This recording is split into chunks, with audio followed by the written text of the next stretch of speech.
You know, the Wall Street Journal asked this question this week in an article. Is Joe Biden basically the new George Costanza from Seinfeld, where every single instinct this man has is wrong? Maybe if he did the opposite of his instincts, the country would be in a different spot. Folks, the man is a disaster. I've resorted to calling Joe Biden the king of pain. He must be doing this intentionally. We are in an inflation crisis right now. Keep in mind, as I said in the monologue, none of this is new. We had an inflation crisis in this country before. Ronald Reagan inherited one. You can look at the numbers. Go check a history book if you're a liberal. Inflation was through the roof. So what did Ronald Reagan do? Ronald Reagan cut taxes to juice the supply side of the economy to create more supply of products. And what happened?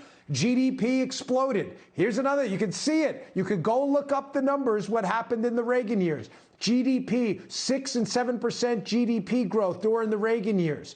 He inherited an inflationary crisis worse than what Joe Biden has now.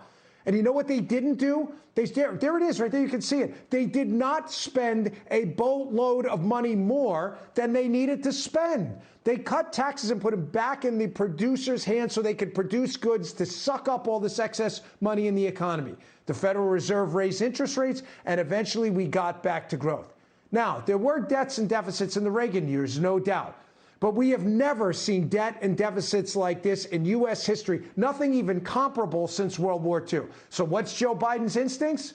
Well, just like George Costanza, every instinct is wrong. He wants to print more money and raise more taxes to take more money out of your wallet as he's printing more money to chase fewer goods because nobody's going to have any money to invest in their businesses to produce stuff.